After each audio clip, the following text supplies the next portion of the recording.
नमस्कार। स्वागत है आपका न्यूज़ लॉन्चर पर। मैं हूं अशोक वानखड़े। आज मैं रायपुर में हूं। कल रायपुर आया था। आज महाराष्ट्र पे निकल रहा हूं, लेकिन जब रायपुर आया तो रायपुर ये कहानियों का, खबरों का गढ़ है। तब भी था जब बघेल की सरकार थी, आज भी है। बघेल के सरकार के समय भी अडानी यहां विवाद में थे, आज भी है। लेकिन आज डबल इंजन की सरकार यहां होते हुए भी एक ऐसी रिपोर्ट आई है, और वो रिपोर्ट इतनी आश्चर्यजनक है और हैरत अंगेज है कि अमृत काल में भारत में क्या-क्या नहीं हो सकता। अनुसूचित जनजाति आयोग की रिपोर्ट है, सरकारी रिपोर्ट है, और ये रिपोर्ट ये कहती है कि खनन परियोजना के लिए ग्राम सभा की मंजूरी नहीं ली गई थी। ये जो पूरा खेल है, ये परसा कोल ब्लॉक को अवैध तरीके से ग्राम सभा की मंजूरी देना, अडानी सेठ के लिए कैसे सरकारी अधिकारी और राजनीतिक तंत्र काम करता है, इसका एक कच्चा चिट्ठा है। ये जो रिपोर्ट है आयोग की, ये सार्वजनिक नहीं, लेकिन कुछ खोजी पत्रकार हैं जिनके पास ये रिपोर्ट पहुंची और जिन्होंने बाकायदा अपने पब्लिकेशन में छापी।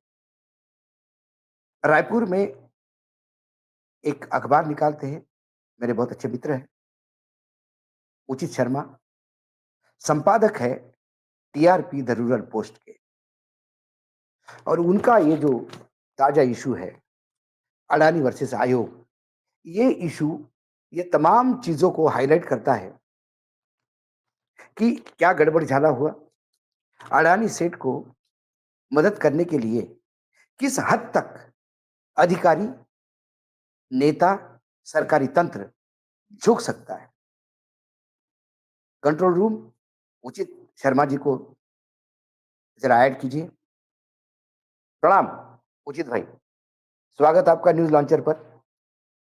आपका जब अखबार मैंने रात को मुझे मिला और जब मैंने पढ़ा, तो मैं इसको एक बार नहीं 2 बार पढ़ा, सिर्फ इसलिए कि मैं खुद ही नहीं समझ रहा था, या मैं कभी सोच भी नहीं सकता था कि इस हद तक भी भ्रष्टाचार के मामले छत्तीसगढ़ में हो सकते हैं। मेरा सीधा सवाल, क्योंकि बोलना आपको है, मैं तो बोलते ही रहता हूं, आज मुझे आपसे जानना है कि अडानी वर्सेस आयोग, ये जो आपकी कवर स्टोरी है, इसके मायने क्या है?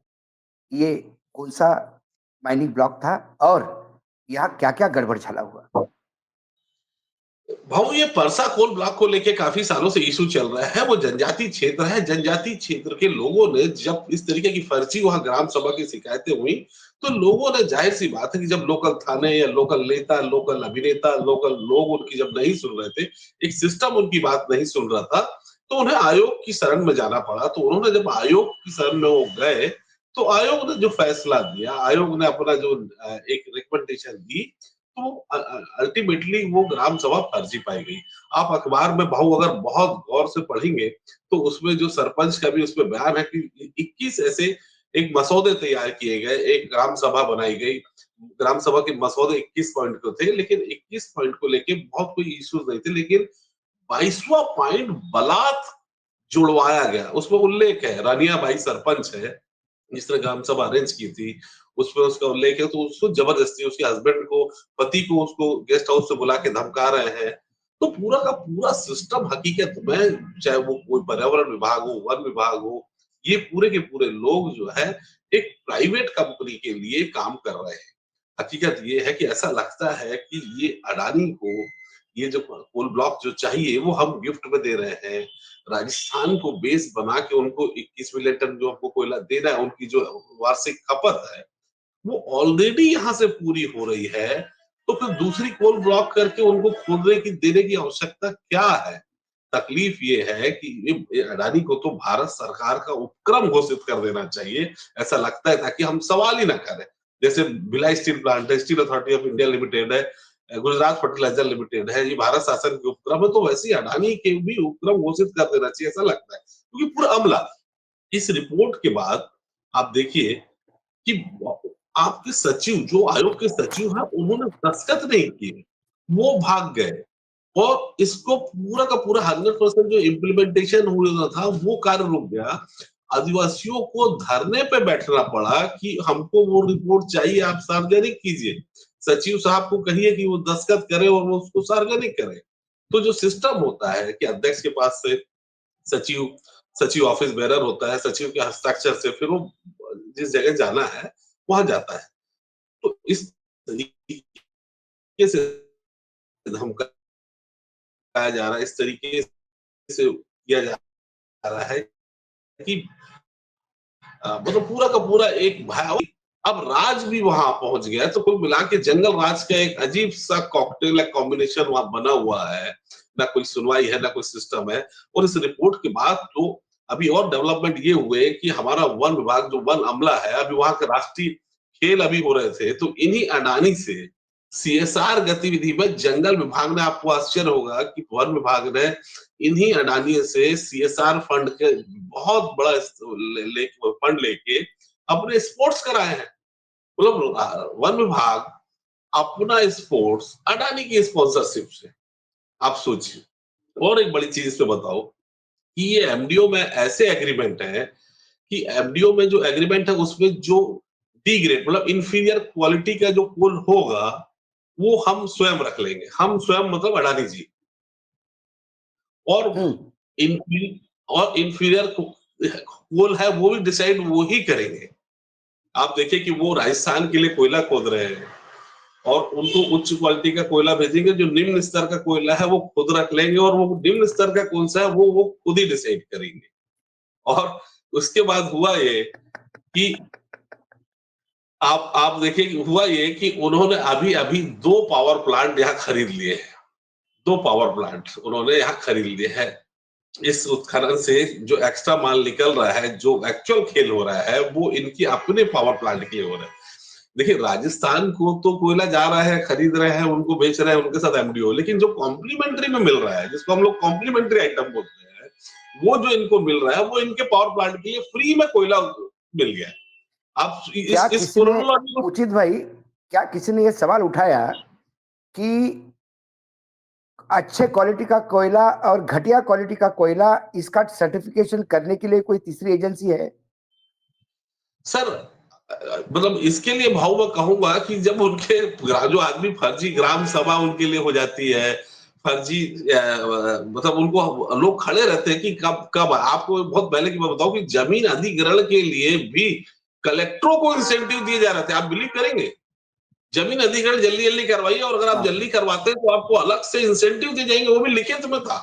ये 2016 17 18 में, जब 18 की बात बता रहा हूं, तो सोच लीजिए कि इंसेंटिव तक लोगों को दिए, कलेक्टरों को दिए जा रहे थे, कि इंसेंटिव का प्रस्ताव दिया जा रहा था और वो भी ऑफिशियल मोड में। तो ये तो हाल है, तो फिर आप सोच लीजिए जब फर्जी ग्राम नहीं, सभा सब तो चीज हो जा रही ये है जो सचिव। आपने बोला कि घटिया क्वालिटी का कोयला हम रखेंगे, तो उस कोयले का अडानी करेंगे क्या? उस जी घटिया क्वालिटी के कोयले को कहाँ कंज्यूम करेंगे? इसके बारे में कोई वो किसी ने उनसे पूछा? उनका जो एमडीओ साइन है सर, उसमें जो है उनका उनका जो एमओयू है, एमडीओ है, वो ऐसा टाई है कि वो कोयला वो राजस्थान को नहीं देंगे और वो हम उनसे सवाल भी नहीं करेंगे कि वो कोयला का वो क्या कर रहा है। वो कोयला उनका हो जाएगा, उनका मतलब उत्खनन करने वालों का। यानी शुद्ध रूप से जिसको यदि हम ऐसा कहे कि घटिया क्वालिटी का कोयला राजस्थान को जा रहा है और अच्छे क्वालिटी का कोयला घटिया क्वालिटी के नाम से अडानी जी के प्लांट में जाने का भी चांस हो सकता है, एक और प्रोबेबिलिटी है उसमें।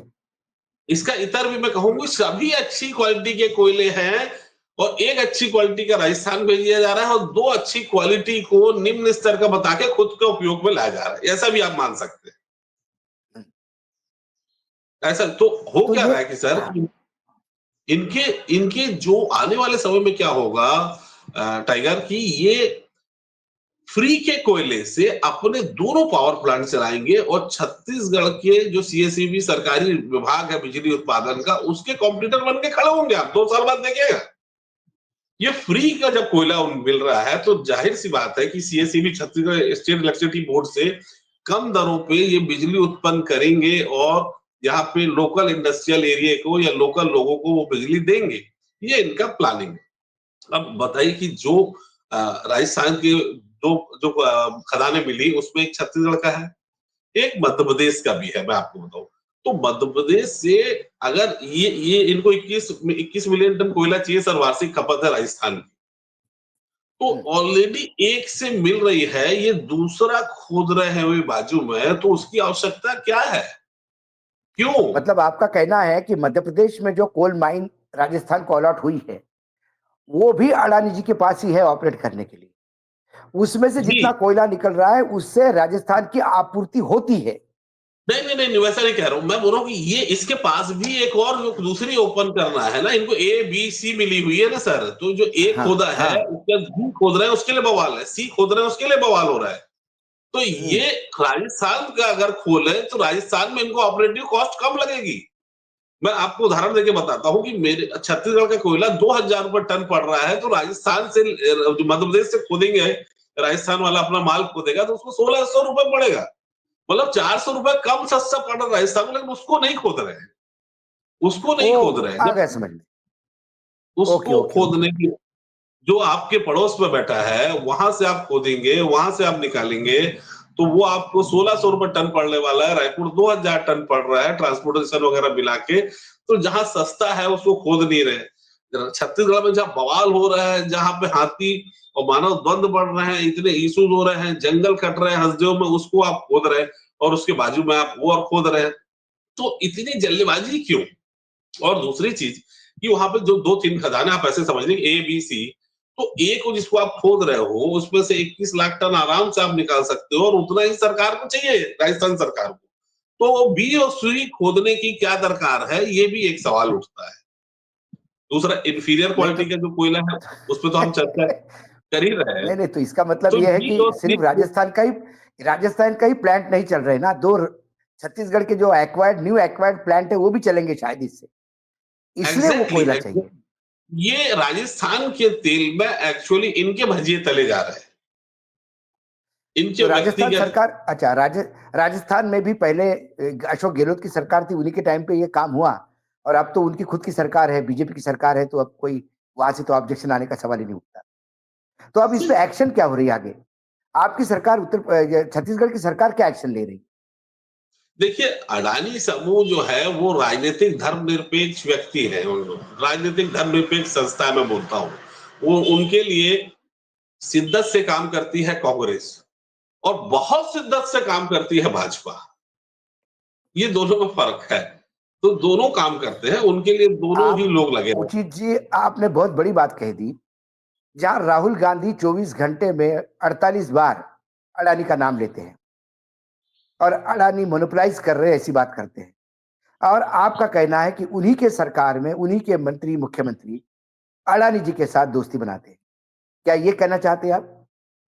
जी, बिल्कुल, मैं तो कहूँगा कि राहुल गांधी के बयान बिल्कुल वैसे ही हैं, जैसे आपने कभी भाऊ आपने पिस्टल का लाइसेंस में देखा है क्या लिखा रहता है कि जम्मू कश्मीर छोड़ के?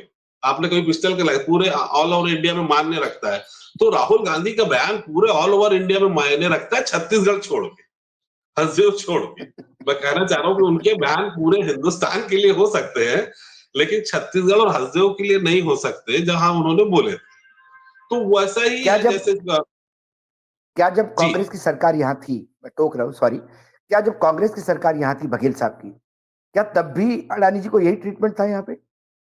नहीं, बहुत हद तक थोड़े से फिल्टर लगे हुए थे। तब एटलीस्ट पेड़ की कटाई रुकी हुई थी। जो देखिए, इस आप केंद्र ने परमिशन दी, केंद्र की खदान है, केंद्र पर्यावरण क्लियरेंस वगैरह सब देता है, लेकिन आखिरी हक और हकूक स्टेट का भी बना हुआ रहता है कि आखिरी पत्र भाऊ स्टेट जारी करता है, जिसको बोलते हैं खदान, मतलब आप उसपे मतलब माइनिंग करने का आखिरी आदेश आपको स्टेट देता है। तो वो स्टेट वो ओपन करने का आदेश तो कांग्रेस सरकार में ही जारी हुआ। पेड़, हालांकि उन्होंने पेड़ कटना रोकना शुरू किया था, बोला अभी इसको मत खोलिए। लेकिन जैसे ही वर्तमान सरकार आई तो पेड़ कटने लगे, बहुत चीजें बटने लगी, बहुत तरीके से मतलब भयावह तरीके से वहां पे कटेगा। और पेड़ का तो एक बहुत स्थिति मैं बताऊं कि पेड़ इनकी नजरों में, जो आप पेड़ के देखे डाया, तो जो डाया जो छोटे डाये के है उसको पेड़ में काउंट नहीं करते सर। अरे! जो छोटे डाले के हैं उसको पेड़ में काउंट नहीं करते। इनका मतलब कि वो हाँ, जो बरगद-अरगद के ये साइज़ के जो डाया के पेड़ रहते हैं उसको ही पेड़ में काउंट करते हैं। तो अरे बाकी जो बाप रे! छोटे पेड़ हैं आपके और हमारे साइज़ के वो कॉम्प्लीमेंट्री में कट जाते हैं। मतलब वो 2.5 लाख पेड़ अगर कट रहे हैं, इसका मतलब है कि 2.5 लाख बड़े साइज़ के बरगद टाइप के कट रहे हैं और बाकी आप और हमारे जैसे साइज़ अगर जिनके छोटे हों, उनको वो पेड़ में काउंट ही नहीं करते। मतलब कुल मिला के 12 लाख पेड़ काटेंगे तो 2.5 लाख बाप रे! काउंटिंग में आएँगे। तो वहाँ क्या पर्यावरण या जो हाथियों का एक बड़ा हाथी की एक बड़ी समस्या है कि क्या बहुत, ये बहुत सब आपको लगता है कि इन सब के लिए पलीता लग रहा है ये सब? यस, यस, ये चीज़ें देखिए कि हर सरकार दिखावा करती है कि हमने इनको रोक लिया है, हमने किया है, हमने परमिशन नहीं दी है। ये सब चीज़ें तमाम होती रहती है, लेकिन हाथी-मानव द्वंद इतना बढ़ गया है। आप देखिए कि मैं कहूँगा कि हिंदुस्तान का जो एक हिंदुस्तान के शायद 2% या 1% जो है वो हाथी छत्तीसगढ़ में है। लेकिन एवरेज जो है, लेकिन हाथी-मानव द्वंद जो लगभग 15% है हमारे हिंदुस्तान का। अरे रेशियो बाप रे! 1% हाथी-मानव द्वंद 15% है। आप इसको समझिए ये जो है उसके कारण ये है कि जो उनके लिए सेफ ज़ोन है या उनका एक बेल्ट है उसमें ही आप एंट्री कर रहे हैं, उसमें खोद रहे हैं और अभी तो 12-15 दिन पहले जिस तरीके से खून-खराबा हुआ वहाँ पे लोगों पे लाठीचार्ज हुए, मतलब पुलिस वालों को तो खैर आदेश का पालन हो और लॉ एंड ऑर्डर के बेस पे एक्चुअली वहाँ पे इनको सुपारी दी हुई है, ऐसा महसूस होता है कि इनको हटाओ, आदिवासियों को हटाओ किसी तरीके मतलब सुपारी मिली जैसा बिहेव होता है लोकल जिला प्रशासन के द्वारा। एक तरफ प्रधानमंत्री नरेंद्र मोदी आदिवासियों के सगे होने की बात करते हैं। झारखंड में आदिवासी, महाराष्ट्र में आदिवासी है। दोनों जगह चुनाव है, उनके लिए लगातार उनको भाई बताते हैं, अपने सगे बताते हैं। और एक तरफ छत्तीसगढ़ में जहाँ चुनाव हो गए, सरकार आ गई, उसके बाद सबसे पहले दमन इन्हीं का होता है। एक आखिरी सवाल पूछूँगा, थोड़ा व्यक्तिगत है, आप अन्यथा मत लीजिएगा। जब ये रात को अखबार मेरे पास आया और जब मैंने इसको पढ़ा और सुबह मैंने बाकी पत्रकारों से भी बात, तो कुछ पत्रकारों का कहना ये था कि उचित शर्मा को अडानी जी अपना पोर्ट दिखाने ले नहीं गए। चार्टर्ड विमानों से कुछ गिने-चुने पत्रकारों को चार्टर्ड विमानों से बाकायदा अडानी जी ने भ्रमण की व्यवस्था की, उनकी बड़ी सेवा की। कई खबरें हैं, अब उसमें कितनी सत्यता है पता नहीं। तो उन्होंने कहा कि उचित भी एक बड़ा नाम था, लेकिन शायद उचित को बुलाया नहीं इसलिए उचित को गुस्सा आ रहा है। मैंने बोला आयोग की रिपोर्ट क्या कहती है? तो बोले मैं आयोग की रिपोर्ट पे नहीं बोल रहा हूँ। आपने मुझे कहा कि उचित ने खबर क्यों छापी इस पे मैं बोल रहा हूँ। बाकी खबर सच्ची है मैं ये भी बता रहा हूँ। तो उचित यदि अन्यथा न ले तो मैं सीधा क्योंकि मेरी आदत है तो मैंने बोला चलो एक रिकॉर्ड पे हो जाए कि ये बात क्या थी। देखिए इसके पहले भी मैंने वहाँ पे कई रिपोर्ट की है। इसके पहले भी लगातार करते आ रहे हैं। मैं 2016, 17, 18 से उस क्षेत्र में जाते आ रहा हूँ। वहाँ पे जो बहुत एक्टिविस्ट हैं, आलोक दुबे, उनसे मैं निरंतर संपर्क में रहता हूँ। उनके इंटरव्यू भी हमने डाले हैं। एडवोकेट सुदीप श्रीवास्तव के इंटरव्यू हमने डाले हैं। इस चीज़ को लेके बहुत मुखरता के साथ बोलते रहे हैं और लिखते भी रहे हैं। इसके पहले के 2 अंक में भी हमने हसदेव को लेके हमने काफ़ी न्यूज़ और खबरें बनाई हैं और ऐसी स्टोरी जो अन्य अखबार नहीं डाल पाते हैं, वो भी हमने डाली है। अब वो अडानी जी से किसको प्रेम है और वो किसको बुला रहे हैं, ये उनका लुकआउट है, लेकिन वोट अलग चीज़ है और विचारधारा की नहीं पोर्टेबिलिटी लेकिन अलग चीज़। पत्रकारों को कुछ ऑब्लाइज़ किया गया ये खबर जो है उसमें कुछ सत्यता है? जी, इसके बारे में कोई मुझे विशेष ज्ञान नहीं है भाऊ और क्या वहाँ किसको बुलाए थे? कुछ लोग गए थे, अब किन-किन के बुलाया गया उसका बहुत आइडिया तो नहीं। मैं नाम नहीं लेकिन चाहता, मैं नाम लेके देखिए अपने फ्रेटर्निटी के लोग हैं, मैं उनको बदनाम भी नहीं करना चाहता।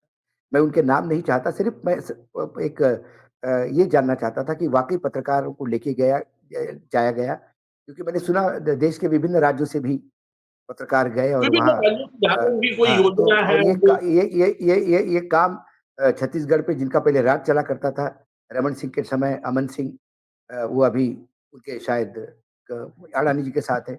शायद वही ये व्यवस्था देख रहे थे, ऐसी भी खबर मेरे पास है, सत्यता मैं नहीं कर पाया। लेकिन उचित यदि आपको कल मैसेज आ जाए कि पोर्ट देखने चलिए, तो आप क्या कहेंगे? जी, मैं अपने विचारधारा की पोर्टेबिलिटी के एक पोर्ट के लिए बिल्कुल नहीं कर सकता भाऊ अगर उन लोगों को स्पेशल ऐसी कोई चीज़ आती भी है, तो मुझे नहीं लगता कि मैं कहीं जा पाऊँगा। मैं अपने हसदेव के क्या साथ खुश हूँ, अपने प्रदेश के साथ खुश हूँ, अपने आदिवासियों के साथ खुश हूँ, अपने एक्टिविस्टों के साथ खुश हूँ और उस क्षेत्र की जो बुलंद और मुखर आवाज है और एक्टिविस्ट है, मैं उनके साथ खुश हूँ। वो बहुत आवश्यक है कि जहाँ लॉ एंड ऑर्डर का मर्सिया पढ़ा जा रहा हो, जहाँ पे अ, अब अंतिम सांसें गिन रहे हो, जर्नलिज्म अंतिम सांसें गिन रहे हो, जहाँ की बातें मुखरता के साथ ऊपर नहीं उठ के आ रही हो, मुझे उनके लिए अगर कुछ करने का ज़्यादा माज़ा है, तो उनके लिए मैं कर पाऊँ तो मुझे ज़्यादा खुशी होगी। एक बार मैं चाहूँगा कि आप जब भी छत्तीसगढ़ प्रवास में आएँ, तो एक बार आप हसदेव का अपना प्लान ज़रूर बनाएँ और देखिए कि उस दर्द को समझे, उस आदिवासियों को समझे, जिस तरीके से मशीन लगा के कटाई हो रही है और वन विभाग ये बोलता है कि जो मतलब वन विभाग इसलिए खुश है कि सिस्टमैटिक ढंग से कटाई हो रही है। मतलब क्या अरे मतलब कटाई में भी आईएसओ 9001 दे देना चाहिए उनका मन है। मतलब वन विभाग कह रहा है कि भाई वो हमारे पैरामीटर के हिसाब से कटाई हो रही है। मतलब जंगल कटने से उनको काट रहे हैं उससे दुःख नहीं है, वो इस बात से खुशी है कि जो भी काट रहे हैं सिस्टमैटिक काट रहे हैं और बहुत आइडियल कंडीशन को काट रहे हैं। तो ये वन विभाग का कहना है। वन विभाग अपने स्पोर्ट्स कराने के लिए उनसे आर्थिक सहयोग ले लेता है। वो वन विभाग के जो मुखिया है, अभी जो पेपरों की खबर आई थी, वन विभाग के जो मुखिया है, वो डायरेक्टर जनरल ऑफ फॉरेस्ट और इंडिया में पोस्टिंग उनकी हो रही है और इनके आशीर्वाद मिलने वाला, ऐसी खबरें भी आई कि इनके आशीर्वाद से ऊपर जा रहे हैं। तो बड़ी जो स्थिति बनी हुई है, तो मुझे खुशी होगी कि सर मैं यहीं पे काम कर लूँ, ये बहुत है। और आपसे आग्रह करूँगा कि एक बार आप हसदेव ज़रूर विज़िट करें, आदिवासियों के दर्द को आप समझें, तो आप ज़रूर। शायद जब आप बोलेंगे तो जब दिल्ली से आवाज़ मैं उचित आज आपको कैमरे के सामने प्रॉमिस कर रहा हूँ कि महाराष्ट्र के चुनाव के नतीजों के बाद तुरंत मैं आऊँगा, आपके साथ हँसते हुए भी चलूँगा, मैं वो दर्द भी देखूँगा। बहुत-बहुत धन्यवाद उचित जी, जैसा आपके बारे में सुना था वैसा ही पाया है, जैसा आप लिखते हैं वैसे ही आप बोलते हैं। बस एक ही प्रार्थना है कि यही पत्रकारिता ज़िंदा रखिए, पत्रकारिता की आवाज़ बने रहिए, क्योंकि आजकल पत्रकारिता, लिफाफा पत्रकारिता में जो बिक रहा है, कम से कम कुछ लोग हैं जिनके मूल्य लगाए नहीं जाते। मैं तुम्हें सैल्यूट करता हूँ तुम्हारी पत्रकारिता के लिए, तुम्हारे अच्छे काम के लिए और आशा करता हूँ कि जब-जब समय मिले, जब-जब ज़रूरत हो, हम आपको याद करेंगे। कृपा करके न्यूज़ लॉन्चर के साथ जुड़े रहिएगा। धन्यवाद, आप सभी को धन्यवाद। फिर मिलता हूँ किसी नए विषय के साथ। महाराष्ट्र आज पहुँच रहा हूँ, सातारा में रहूँगा। कल का मिड डे मुद्दा हम कोल्हापुर से करेंगे। धन्यवाद।